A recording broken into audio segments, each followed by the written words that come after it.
Nikki Giovanni is the distinguished author of many books of poetry, including her latest, Chasing Utopia, a Hybrid. Welcome, Nikki. Thank you. What do you mean, a hybrid? Well, it's got a lot of different voices. I'm surprised you didn't say, what do you mean, Utopia? Because actually my mother passed, and Mommy was a beer drinker.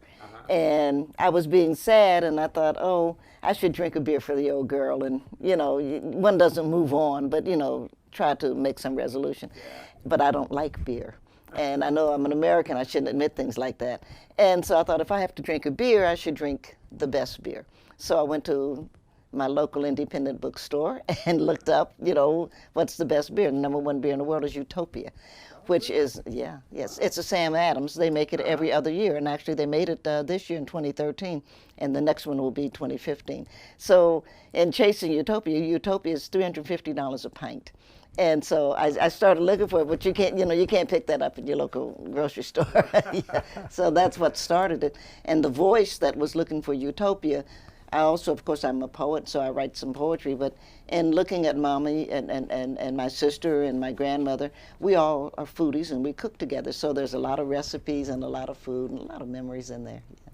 You know, you were a top poet and an activist when I was growing up. I'm only a few years younger than you, but you know, I had always assumed that you were an urban poet, and I was amazed to discover that you're from East Tennessee. I am. I'm from Knoxville. You're from Knoxville. Well, that's where I was born. I'm a Tennessean, as a poem says. I'm a Tennessean by birth. And of course, I now teach at Virginia Tech, so I'm essentially 4 hours from where I was born. But of course, my career is New York. I mean, there's no, I think in America, you still pretty much, there's New York and then there's the rest of it. Right. You've been a top American poet for a long time, Nikki. What keeps the creative fires burning for you? One, let me say thank you for that. But, you know, I'm interested. I think if I ever found myself repeating, then I would probably say, Nikki, you know, it's been a good career. And I don't write, you know, big books. I'm not Doris Kearns Goodwin. I'm very, no, Doris writes incredible books and I love them.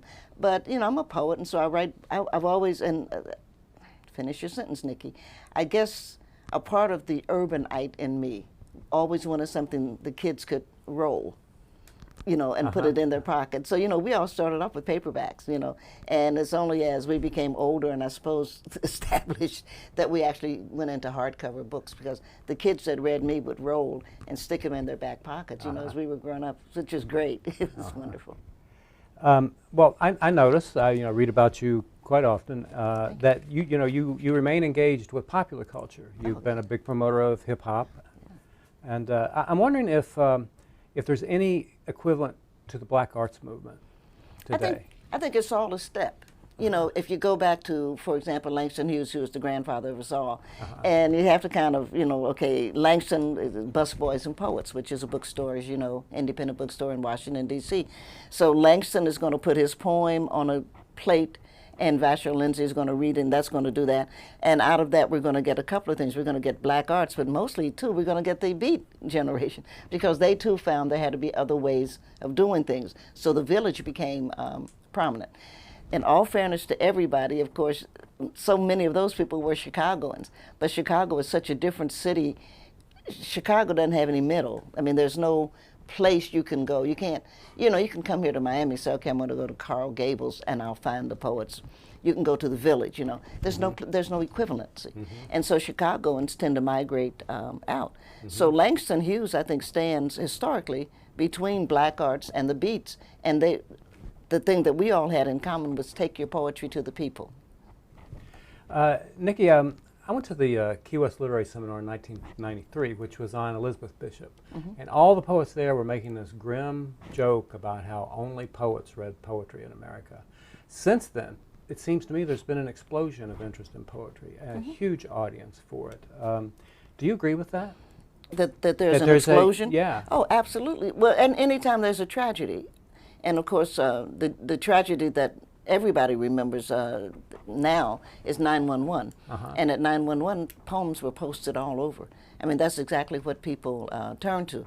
I think that there was a stunning, just like in the assassination of President Kennedy, we didn't get that kind of outpour because I think that our hearts were broken.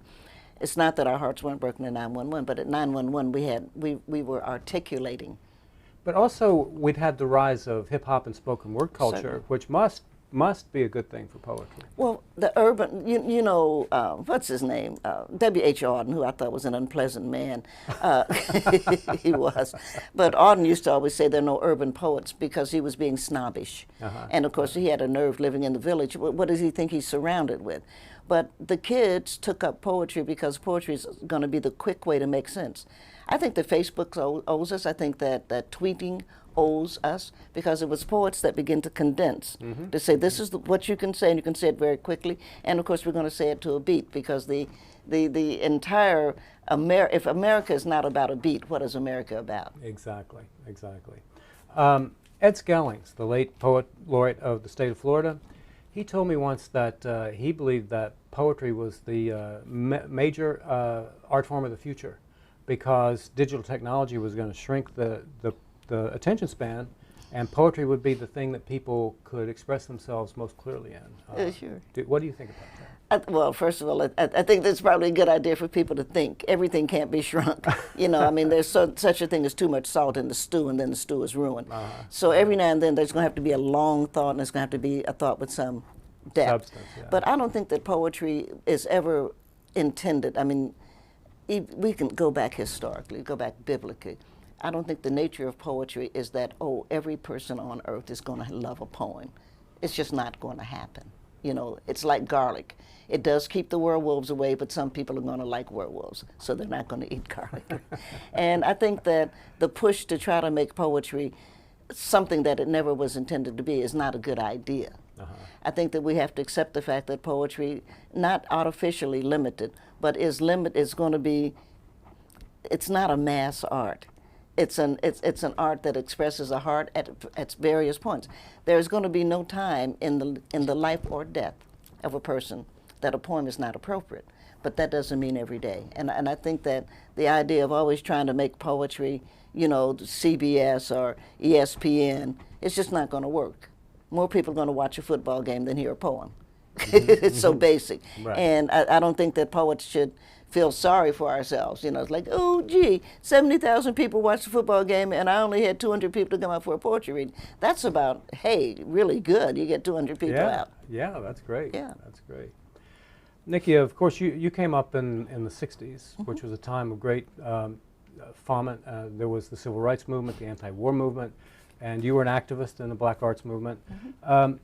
What is different today is youth culture doesn't seem to have the intensity and the political engagement that it had in your youth.